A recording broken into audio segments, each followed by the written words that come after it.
جی مصدق ملک صاحب بہت warm welcome. ملکہ بخاری صاحبہ نے آنا تحریک انصاف کو ریپرزینٹ کرنے ادھر اسٹوڈیو میں لاہور میں. ارشاد بھٹی صاحب, سر یہ جو پیٹرولیم کی آگ لگی ہے اکٹھے بڑھانا ضروری تھا؟ 30-35 روپے جو آپ نے اکٹھے بڑھا دیے.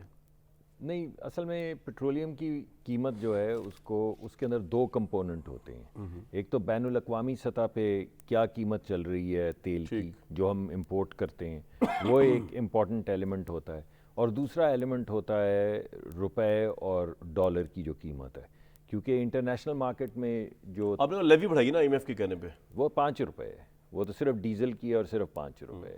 لیکن بنیادی طور پہ جو قیمتوں میں فرق آیا ہے, تقریباً $8 سے $10 قیمتیں بین الاقوامی منڈی میں پچھلے 15 دن میں بڑھی ہیں تیل کی.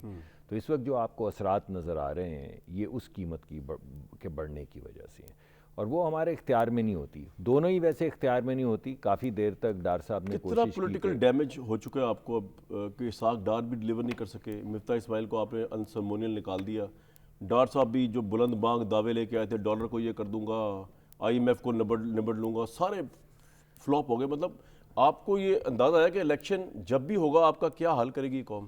دیکھیں, دو چیزیں میں آپ کو بتانا چاہتا ہوں. ایک تو میں سمجھتا ہوں کہ ڈار صاحب نے آئی ایم ایف کے ساتھ بڑی ٹف نیگوشیشن کی ہیں. میں نہیں, آپ کی ایک میں بات, یہ ٹف ہے, یہ میں بات مانتا ہوں کہ ہمیں آخر میں نئی کامیابی ہوئی جس کی وجہ سے ہمیں ان کی کئی باتیں جو ہیں وہ ماننی پڑی.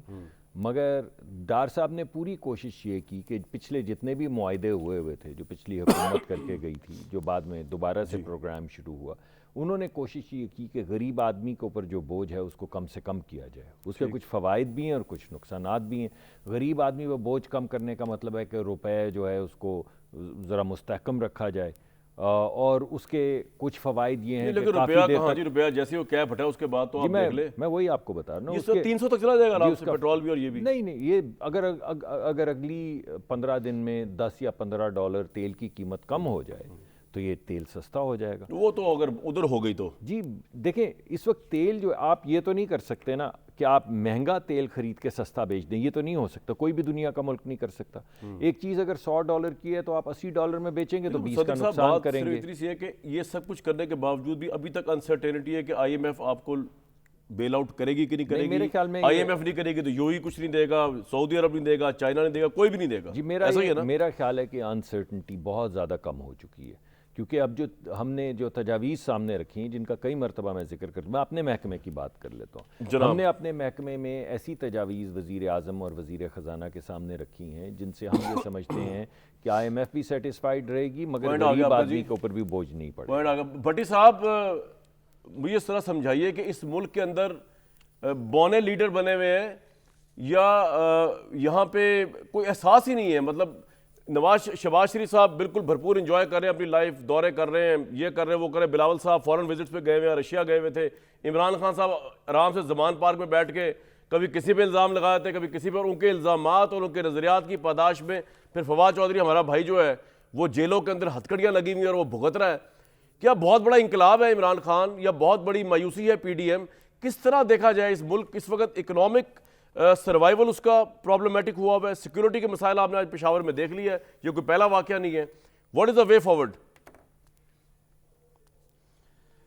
بھائی جان, آج دل بڑا دکھی ہے. پھر سے ثانیہ, پھر سے شہادتیں, پھر سے 20-19 سینکڑوں گھر اجڑ گئے, پھر سے رونا دھونا, پھر سے مذمتیں, اور پھر سے ہماری نالائکی نااہلی کا پول کھلا. معاشی بحران, اوپر سے دہشت گردی. ہمارا قاتل کون, ہمیں مار کون رہا اور ہمیں مروا کون رہا؟ صرف میں آپ کے سوال پہ آنے سے پہلے یہ کے پی کے پہ خدا کے لیے ہمارا فوکس, چونکہ بلوچستان اور کے پی کے خیبر پختونخوا سے آؤٹ آف فوکس ہم زیادہ رہتے ہیں, زیادہ دوسری طرف آ جاتے ہیں.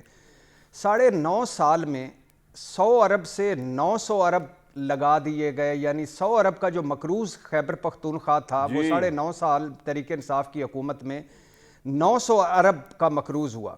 بی آر ٹی کے علاوہ مجھے کوئی بتائیں کوئی منصوبہ